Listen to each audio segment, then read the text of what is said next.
Right, I think I'll just get started. Like I said, people can join in, and I will start by doing the introductions, but I'm sure people will continue to join as we go along. Hello, welcome everyone. Thank you very much for joining us today. For our second Wicked Talk, my name is Hannah. I work in the customer success team at Wicked. For those of you who don't know what Wicked is, it is an equipment booking software that we provide researchers in the lab, and it enables them to work better in the lab. Sorry. As the customer success manager, a very important part of my job is to ensure our users remain happy, but also feel supported, which is one of the reasons why we do these talks.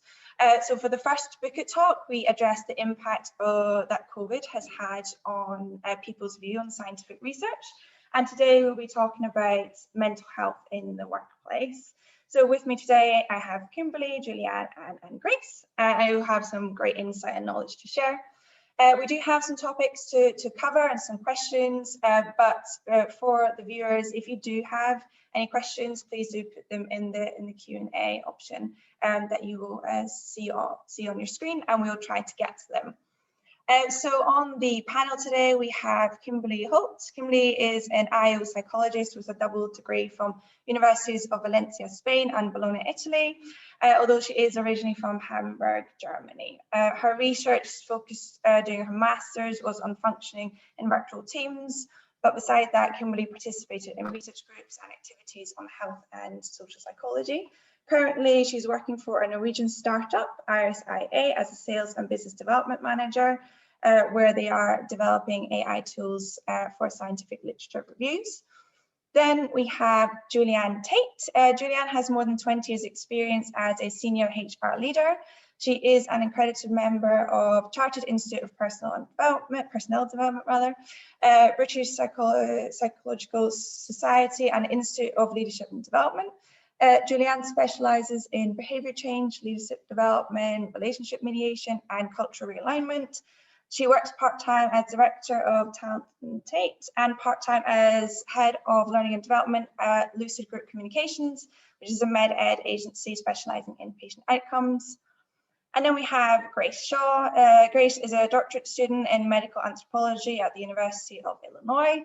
She is currently investigating the effects of stress and trauma on epigenetic regulation of immune function during events of severe infection. Current interests revolve around prevalence and severity of sepsis, plague, tuberculosis, and most recently COVID-19.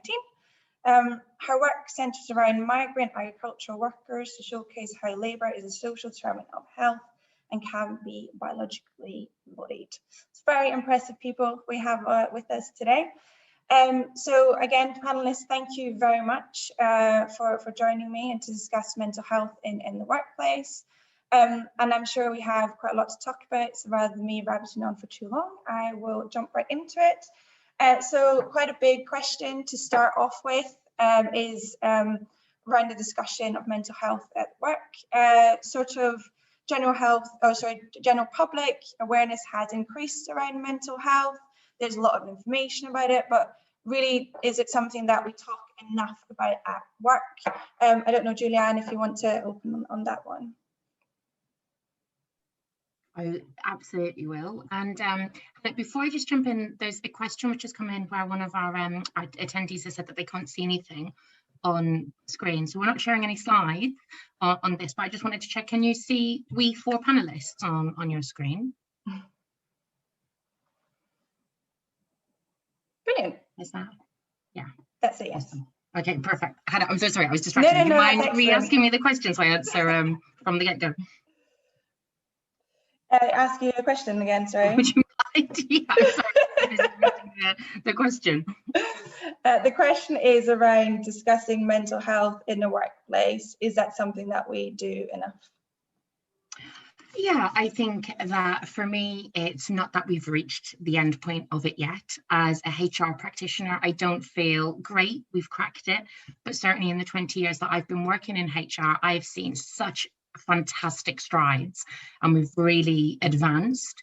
I think that it's, a conversation that we have started to have really constructive conversations around, but I think that there is a lot more open, constructive conversations still to be had. I can see Grace and Kimberly, you nodding about that. What's your feeling of it? So I believe there's a big difference between each country and culture, of course. So if we just check Europe, which I'm most familiar with, so I've been living in different places across Europe. And for instance, we see that Scandinavia, so the Nordic countries, they're very advanced.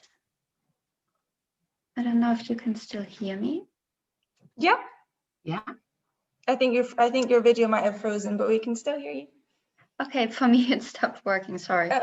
Okay, so I was saying that in the Nordic countries, we've seen that they have really high awareness about mental health, especially at the workplace, and they take a lot of care about it, and they have implemented a lot of different regulations for it.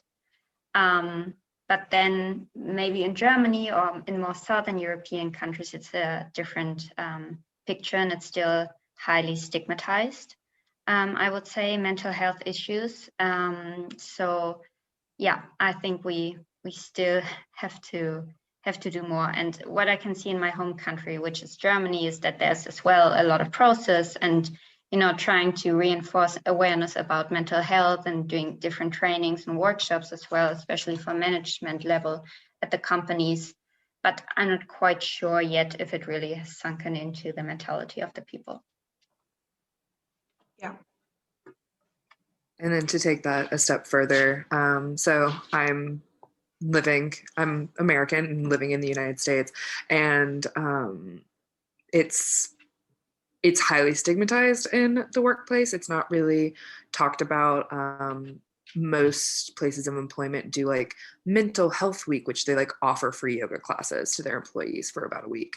And that's kind of the extent of the resources available to you in a lot of workplaces. And some workplaces don't even offer any of that or any kind of mental health support through like medical insurance or any of that kind of stuff. So it's definitely a conversation that is talked about, but not necessarily any way to address it or help people in that respect. Grace, that's really interesting. And you said, something which really resonated with me there about it's still, it feels to you that there's a lot of stigma about it. And what I see in the UK and within a lot of the organisations that I either coach in or have worked in-house is there tends to be a bit of a polarisation. And I think that, there's a UK-based charity, Mind, which often talks about that 1 in 4 of us are going to be impacted at any one point, by mental illness. And I think that there's a few different points around that. We've got a lot of discussion around mental health, which I think is really constructive and really productive. We have a lot of increasing conversations here in the UK about mental well-being, which I also think is really, really fantastic. And, great, yoga, holistic therapies, well-being, exercise, all of that feeds into that. I do notice either in my clients when they're disclosing a mental illness or a history of mental difficulty, or with some of the managers that I might train or work with, a bit of a freezing up. And even if there isn't so much as a stigma, a real discomfort in talking about mental illness, in genuine difficulties, and a real lack of understanding about what to do with that. And that's why I think the conversation is getting out there, and that can only be positive. But I do sometimes feel, we've got loads and loads of strides still to go. Yeah.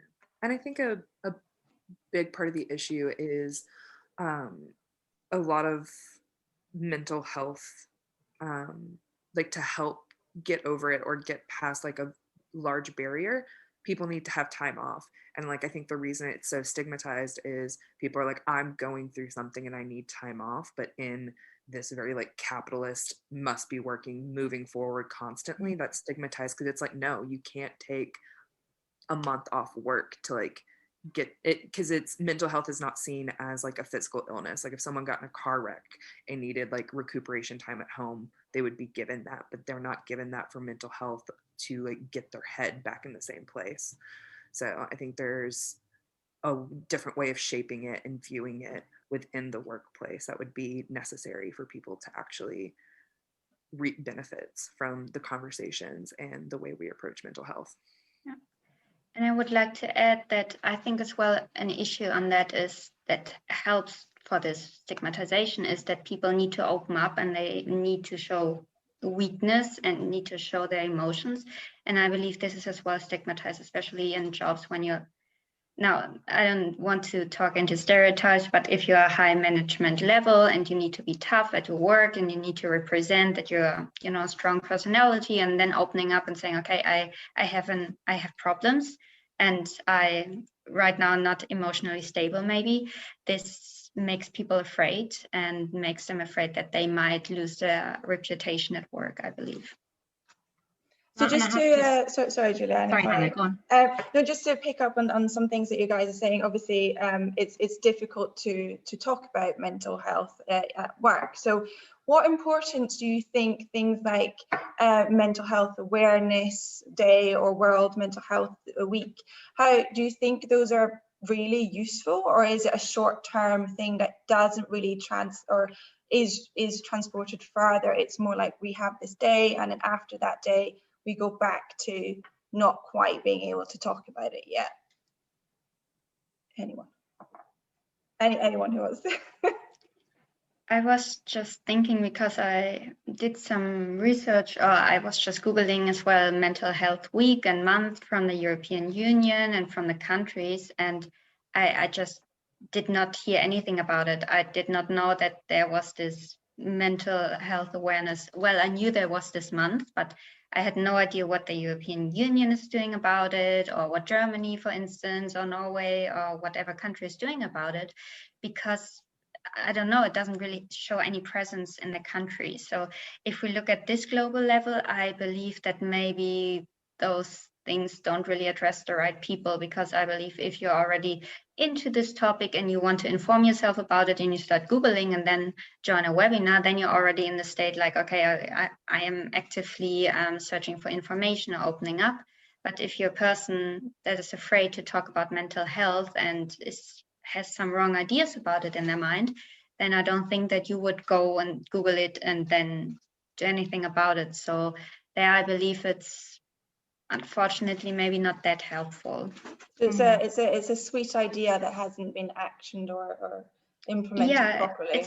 It's not visible in the daily life. I'm happy to come in, which is probably controversial based on what you've just said, Kimberly. I have to say, I love it.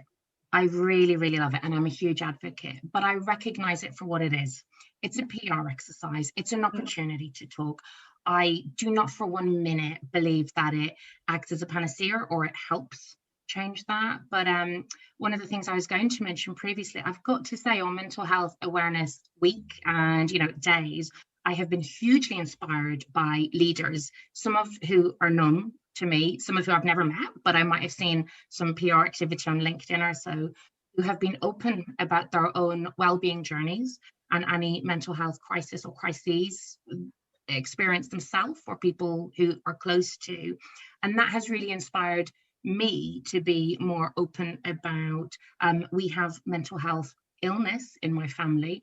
I experienced acute anxiety after both of my children were born. I can't quite describe it as illness because it felt very functioning, but without those opportunities for leaders who I admired and was inspired by, I would find it difficult to talk about my own journey or the journey of those who are close to me. So I think it is a very small step, but it certainly gave just this one person confidence to be able to speak more openly about things like that. No, that's all good. And I think, you know, the more, like I said, the ideas, the more we talk about it, hopefully the easier we can get, or it can get. So with regards to the sort of how we can make it easier, sort of in a work perspective, is there something that you know, we can see, is it something that we can do personally that can make it easier internally from a work perspective, or does it have to sort of trickle down from the job itself? I know we will talk about this in more detail later as well, but just your initial thoughts on that.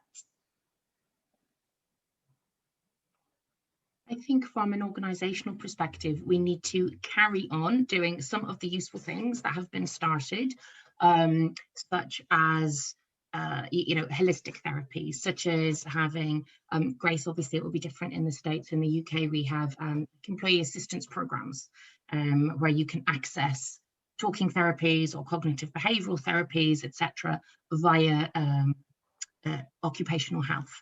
And from Chartered Institute of Personnel and Development, you know, those are some of the recommendations. But I think it's important to have processes and policies. Kimberly, you mentioned some policies in the Netherlands, for example, which are really, really advancing mental care. I think we've got to be cognizant, though, that they are a starting point, and that you can have all the policies and procedures, but when we're talking about a holistic approach to well-being and mental health, we do need to have a different type of role modeling and inspiration, I think, within communities, and yes, definitely within leadership and management conversations as well. Yeah, and this is actually, when you look at research on culture in organizations, it has to be like coming down from the top, and the leaders have to be role models. So the examples that you mentioned before, that you were reading about some leaders that were so inspirational for you, that's exactly what we need. So I mean, in a company, it's each single person that has to enact it as well. And if everyone speaks openly about mental health, this is great. But I think it has to be embedded in the culture, and the culture comes from the leaders, how they act, how they behave towards it, and then normally the team will more or less copy the behavior. At Lucid Group, where I work, Lucid Group Communications, we have a set of trained wellbeing champions, and they've all been on mental health first aid training, which I think is absolutely fantastic. And the feedback we get is really super positive from that cohort of individuals and the colleagues that they interact with. For me, my comment on it's such a positive first step, and I want us to continue to do, you know, next steps, because of course, to your point, Kimberly, what we don't want to do is essentially outsource all of those discussions to those who've been mental health first aid trained or designated wellbeing champions. They're a really useful confidant, if you like, within the organisation, but we of course want to replicate that at different strata through the organisation. I think that's really important that we get that balance. So there's quite a lot of people in the previous companies that I've worked in, and I know it's quite popular, is the idea of mental health plans, that they have their own plan about what they should do, and they take it, and some people do take it to work, and they discuss it with their supervisors. Is that something that would be beneficial for people to do, to really investigate what for them personally would help, and then go and discuss it with work? Or do we still think that some places that will be quite difficult and quite challenging, particularly if you're in a generally high stress environment, much like researchers? Is it just buckle down and get it done, or no, let's address the situation here? I don't know if anyone has any ideas on that. Great. What's it like being a researcher? Is it challenging? Yes. So I think specifically around like the mental health of researchers, I do think research sets, especially like within STEM and like wet lab sciences, it sets people up to feel incompetent, which can have like the majority of your job is figuring out how to not do something, not how to do it. It's like figuring out what doesn't work. And so 80% of it is going, that didn't work, try something else. That didn't work, try something else. And so it kind of just like bears down on your nerves as you're trying to figure things out. Granted, when you do finally figure it out, it's very rewarding. But if you're working on a really complicated problem or process, you get to burn out a lot faster. And especially because you're likely going to be a person who is highly detail oriented and project driven and probably have perfectionism tendencies. And so a lot of that can just really grate down on you. And so it's a lot of swinging emotions, because you feel really good when you do it right, but then it's like you mess up or you can't figure out a certain problem and it just grates down on your nerves. So in related to just as we're talking on about the research, and I know particularly for STEM researchers, it's a very high stress environment. So just on the focus of that, what sort of impact can that have on the work that you deliver? Would it impact you, the person, more, or would it eventually spill over and your work might not be to the level that you're wanting it to?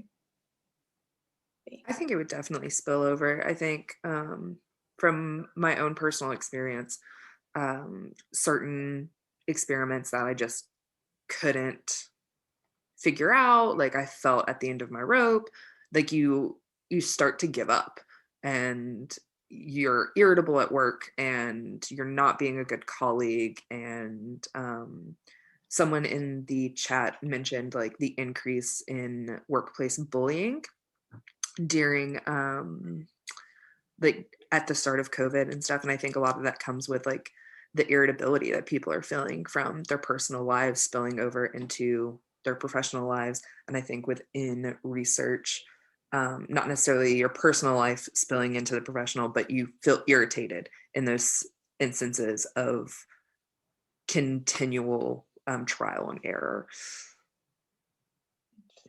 That's very interesting, particularly your mention regarding bullying at the workplace, and it is sad, obviously, that it's increased during the pandemic. But is there something that we can do to tackle bullying in the workplace? Julianne, I don't know if you have any comments on that. Yeah, I think that any organisation has to be really, really clear that it is not accepted behaviour at all. And of course, having the right protocol and the right policies in process to deal with that. And there should always be a whistleblowing policy, for example, as well, if we're talking about organisational culture. So the legislation will be different in each territory. So even across the 4 nations in the UK, we see that. But, you know, I would expect that organisations were really militant about conduct, behaviour, and what would be appropriate disciplinary action if any of those allegations were upheld. I suppose it comes down to how easy it is, like you mentioned, to flag this. If you flag something is wrong, it's how it is addressed by the upper management. If you are shot down pretty quickly, it's unlikely that you will say anything next time. But I suppose people just have to sort of push through and have those conversations, as uncomfortable as they can be, but just have to bite the bullet, unfortunately, at times. Yeah, and always to speak to somebody who can be trusted. So, you know, I certainly don't want to come across as like so optimistic about HR and we always get it right, you know, because I have been involved in allegations or investigating incidents where, you know, you hear things and you investigate things and you think, gosh, you know, how did that come to pass? Actually, I've also worked with people who have reached out to me. So it might not be anything to do with my business unit or area, but they've certainly come to me for advice and said, listen, this is happening to me, or a co-worker, can I speak to you confidentially about this? And I always think that's one of the most important things, to have somebody that you can trust within the organization. They might be senior, they might be in the right department, but somebody should be able to just have a confidential discussion around, you know, this happened and that doesn't feel quite right to me. Where should I go next? And I think having some of those formal pathways as well as those informal pathways are really important. And the only way in which we're going to get that, Kimberly, you mentioned culture and some of the research of, you know, where we're seeing things within organizations. The only way, of course, in which we can get that is by appropriate training, support, making sure that managers are supported and trained how to deal with incidents. So within my career, I have unfortunately also had one or two managers who have come to me for advice on, oh gosh, this is a tricky situation. A member of staff, they have a mental health and they want to do right by them, but alarm bells are going off and they just don't know how to handle that. I don't think I've ever had somebody come to me and say, I've got somebody, they have a broken leg. So the more in which we can talk about things and to be able to say, right, okay, have you spoken to them? Have you got a clear view on what reasonable adjustments we need to make? Do you know how to be consistent? Do you know how to be fair? And when you start having those conversations, it just feels so commonplace, so easy to address. But I think when there's a lot of fear mongering or stigma, then unfortunately, I think that can turn into either overt bullying or maybe inadvertent bullying or hostility. So I do think the more we can talk about the conversations and have the right training and practice in place, again, it doesn't fix it. It doesn't alleviate some of these situations, but hopefully it can help people to have decent, constructive, fair and appropriate conversations about it. I think that, sure. Sorry, sorry. Kimberly, on. Yeah, I just wanted to add, because this was so right, what you said, in my view.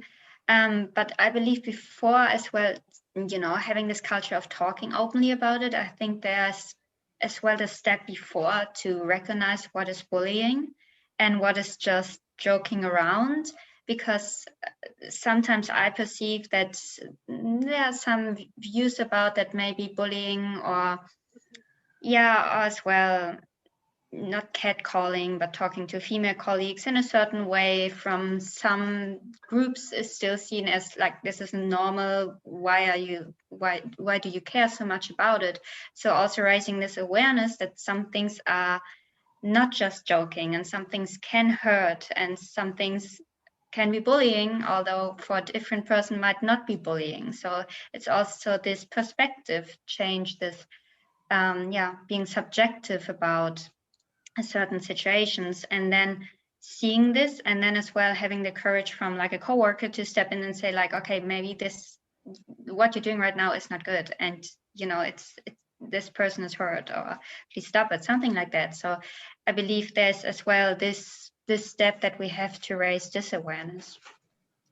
Kimberly, I think that is so accurate, and I'm not taking it off topic, but as an comparative illustration, when the Me Too campaign started to garner a bit of traction, a young woman at my place of employment at the time said to me, have you heard about this Me Too campaign? I'm thinking about a whole dossier essentially of Me Too complaints I have.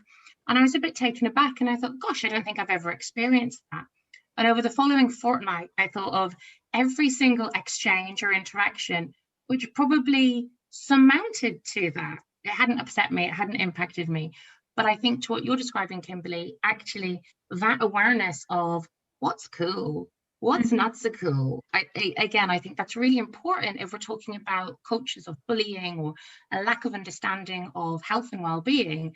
About, it doesn't have to be overt catcalling. It can be a comment which might be very insidious actually, and it might even be well meant, but that awareness of sorry, I don't appreciate that, and that confidence to be able to say that for one's own self, I also think that's really important. Right. And I mean, what's cool for me might not be cool for you, so it also always depends on each person, and we have to take that into consideration. I completely agree. And like in that same vein, like I think a lot of this comes from there needs to be a more a culturally accepted way of sorry, it's morning and my brain's not working.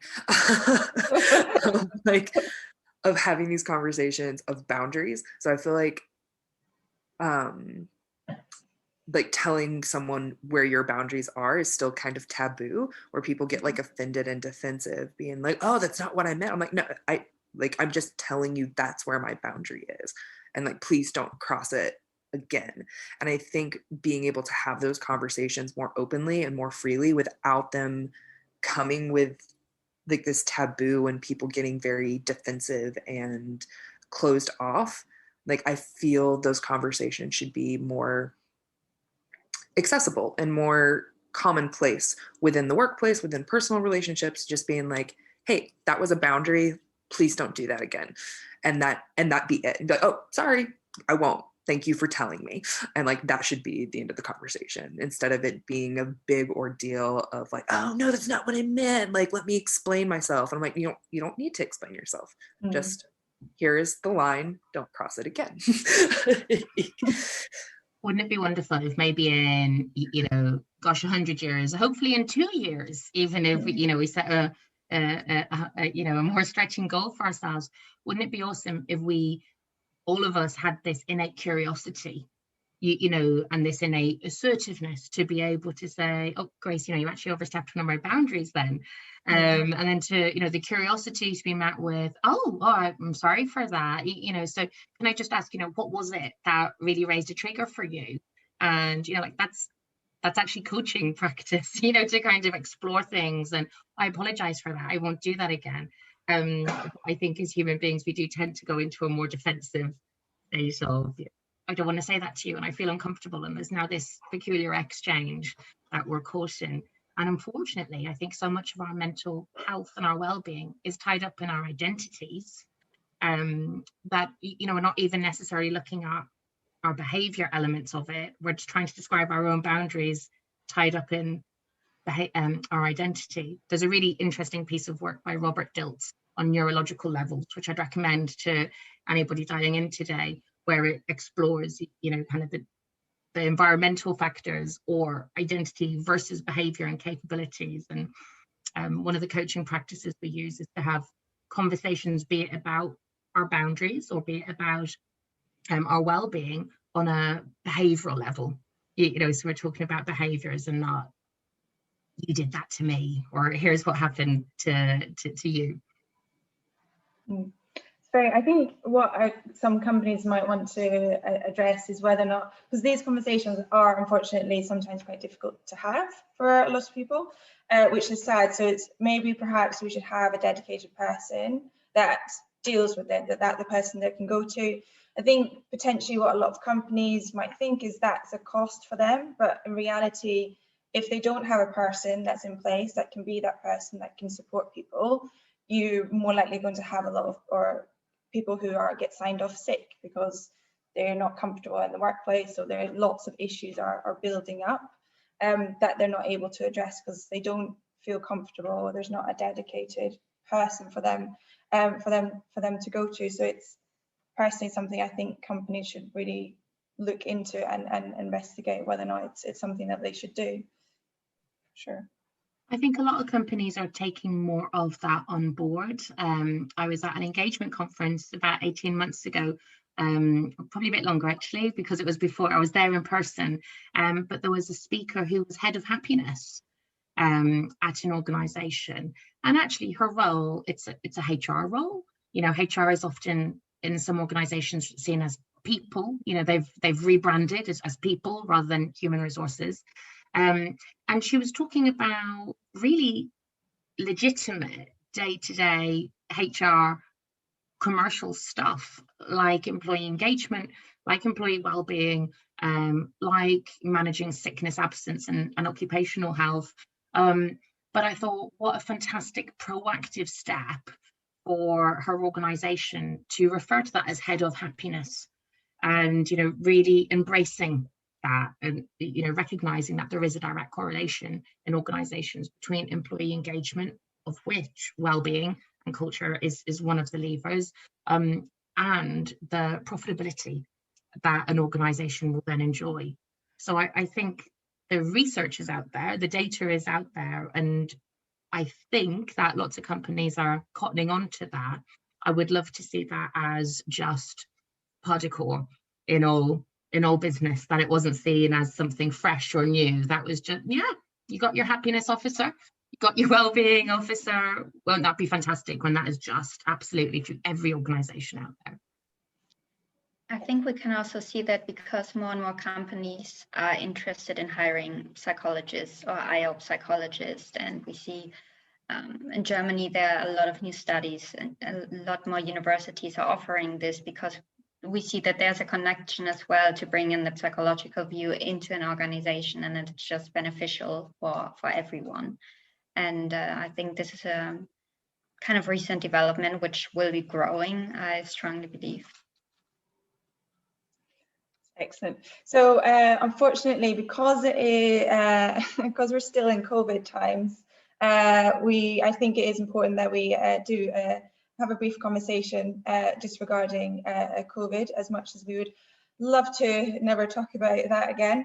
But there's been a lot of talk about COVID, particularly the impact on the physical aspects of COVID. But are we talking enough about the mental health aspect of the mental stress that COVID has caused?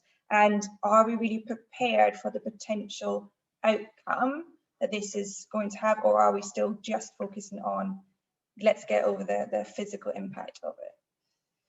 Don't know if anyone has any opinions on that at all. I would say in the United States, the conversation around mental health is there, but again, there's no action on it. So all actionable items are still talking about like the physical health of just like not getting sick from COVID. It's not talking about like the changing roles of parents and how they like have a million more things on their plate, being educators in their home while working from home and being daycare, and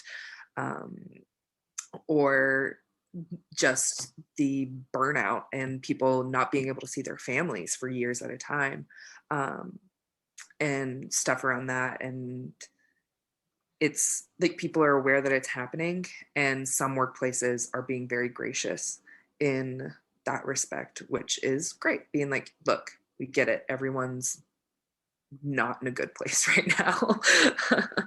And I do think COVID is opening doors to help destigmatize mental health, because I feel like this was such a cataclysm that everyone has had their mental health affected in some way or another. And so it kind of makes it like levels the playing field, where it's like, this is mental health and making sure it is addressed. Like it can happen to anyone, and therefore it should be commonplace to talk about and to address within the workplace. In Germany as well, we have debates about it, and there are news articles and the press is talking about the negative impacts of, as well, we had this lockdown now since November, so a lot of people were suffering. But I don't think that anyone is really estimating the impact it will have on us. And especially now there are more and more studies about children in Corona times and how much they are suffering. And I don't have any numbers with me right now. I don't have any data, but there are more and more children with depression, with unusual behavior, with mental health issues, and this will backfire at us if a whole generation, I don't want to be too catastrophic, but if a generation right now starts into their life being already mentally impacted, and I hope that they can bounce back from it, and that once all this is over, they can overcome what happened. But if it continues, we will have as well a lot of costs to the health system for all the therapy places. And in Germany, I know that we have long waiting lists to get a therapy place. It's like sometimes a month. And we have to increase this, and we have to be aware that this pandemic will have a huge impact on the therapy places and of the infrastructure we have in each country, and the government needs to be prepared for that and put more money, more support into the sector, because I mean, in Germany right now is just not capable of dealing with the situation. I agree. I think it's going to be interesting to see what the research does say and what the data does come out with. And it's hard to know, isn't it, whether it is going to be cataclysmic or whether things will turn out okay. What I have noticed so far is that, you know, on 3 different approaches. One, in my coaching practice, individuals are presenting with increased anxiety or increased insecurity about what the future holds. So in coaching, we look at, okay, well, what's your goal and how do we navigate towards it? And I'm noticing a lot more uncertainty. Normally I can get past the goal quite quickly. I'm having to spend 1 or 2 sessions really understanding what an individual's goal is, because they're not quite sure of what that 2 years, 3 years, 10 years future looks like. My second observation is that relationships have fractured. So I've certainly been invited in to mediate in either one-on-one relationships or at broader leadership levels. I was at an event a few weeks ago where we had 23 people in the room. That was essentially group mediation. And I think that if we hadn't had COVID, I think that there probably still would have been some wrinkles for that cohort to iron through. They were definitely compounded by not being able to get together and have conversations that, so we really found some tensions really arising in what was probably ordinarily just a few bumps in the road. And my third observation is then the organisations that I am involved in, I would say that we are circumspect about it. And I'm conscious of the question in, say, do you have any advice on where I've seen things working really well? It's real community focused, and that can be community within an organisation. But one of the organisations I'm in, Lucid, one of the managing partners set up Lucid Little Uns, and it was essentially a space for people to come together and share, whether or not you've got a 16-year-old or a 6-month-old, some resources or games, or has anybody seen this YouTube video with Rob Biddulph and we do cartoons together? And it was so supportive. Like, honestly, everybody involved with it, even people who didn't have kids, still wanted to get involved in it. So where I've seen things working, it's where there is some type of intervention that pulls people together. But in terms of that being circumspect, as a senior leader within my organisation, we're just not sure yet. We're not sure if we're going to be all working remotely, what that looks like. The CIPD has published lots of articles on it. Everything's badged under the new place of work. And I think that many of us probably on this call today would welcome changes and see that as a positive. One of my clients talks about being able to run more often, to walk the dog at lunchtime. So we see all these positive attributes that we know correlate with positive mental well-being. But we're just not quite sure to what extent that will have a positive impact to us, or again, what organisations will be able to endure. And I put organisations into the whole agencies brackets, so to your point, Kimberly, schools, universities, so that the whole set of systems, how we operate together, what that looks like, where the funding comes from, how we're able to support one another. I think that's the biggest piece for me. We just don't know yet how that's going to play out. So just some final thoughts, and it goes into what we've just been discussing, because high stress environment on top of COVID as well is difficult. What are things that people can look out for their own mental health going forward, to see if they can sort of address it before it becomes a too big of a sort of issue for them? I don't know if Grace, you want to start on that one. Yeah, I'll start. So for me personally, I do like a lot of mindfulness, like check-ins on myself. So like in the mornings while I'm having like coffee and just kind of preparing myself for the day, I'm like checking in on like how I actually feel, because it's really easy to just get in a habit and just like not think like what you're feeling in your head, in your heart, and in your body. Like sometimes you can be like, my knee's kind of hurt, maybe don't go on a run. But having those things of like, well, I'm feeling anxious, like I can just feel it in my chest, like I'm feeling anxious, why? And trying to like pinpoint those places. And so I do journaling really helps me because it also keeps me honest of how like I'm feeling, because it's written down. It's like there's a record of I was feeling like crap last week because of this specific thing. So maybe the reason I'm having this anxiety is actually stemming from something that happened to me last week. And kind of pinpointing those places. And once you're able to pinpoint a source of something that's pulling you down, you're more likely going to be able to find solutions to that.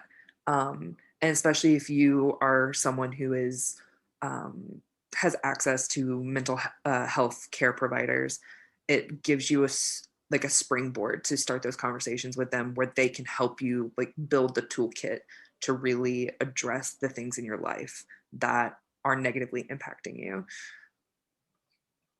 So I don't know if someone wants to spring off of that, but. Yeah, Kimberly, do you have anything to add on that? I think Grace covered Yeah. quite a lot. Brilliant things. I mean, everything that Grace mentioned is very, very helpful as well from psychological point of view. That's all really good advices. I'm as well a big fan of talking. I believe as soon as you start talking about a problem, just reaching out to a friend, to a family member, and just addressing how you feel, this can already help, just to talk about your problems and maybe to have a different another person have a look at your problems. Maybe they can come up with a solution, or maybe they can see a solution that right now you cannot see. And if it's a serious mental health issue, of course, then maybe the person can't help, but maybe the other person can tell you, okay, this is serious, you should go and see someone. And the same is true at the workplace. So as soon as you feel like there's something, like you're close to burnout, you're really stressed, go and find help, go and talk to your colleague or your supervisor. So in psychology, social support is just a very, very important factor which can prevent mental health issues and which can help you to improve. So this for me is a big source of help. Julianne, I think everything's.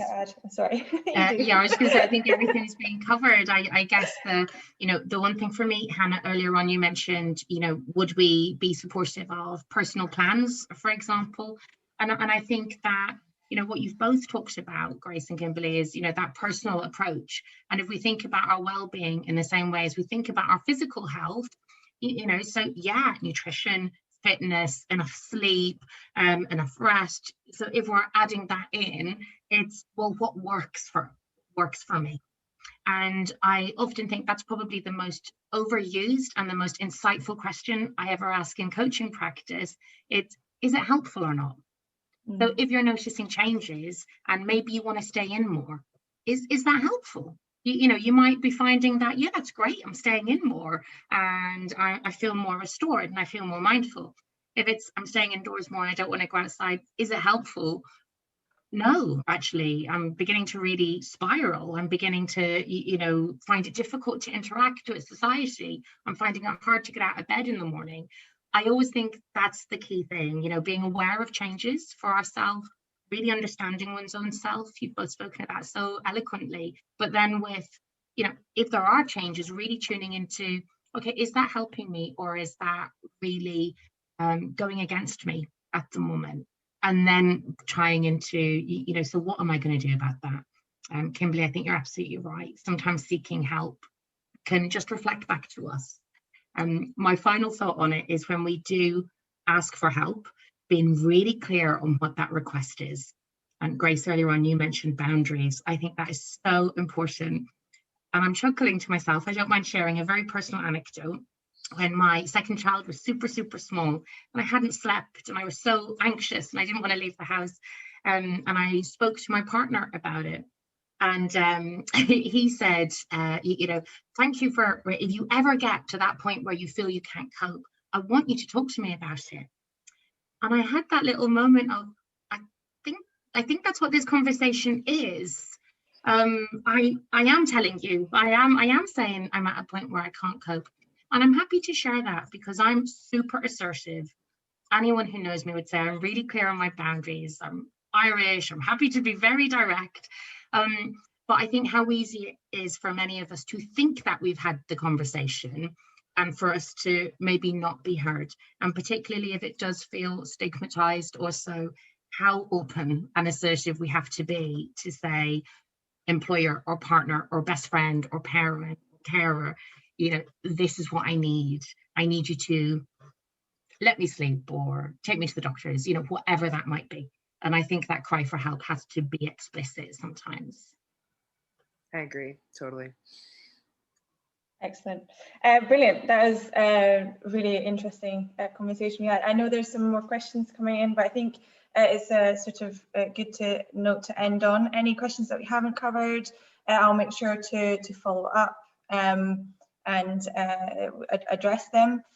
So on that note, I just want to thank the amazing panelists for their input. As I mentioned, I thought it was a really interesting discussion. And I hope we managed to cover some areas that people thought were very useful.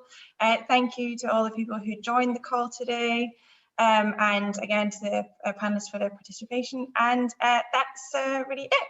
So thanks again, and I hope you all continue to have a great day. Thank you. Thank you. Thanks. Thanks so much for inviting me on. Take care all. Bye.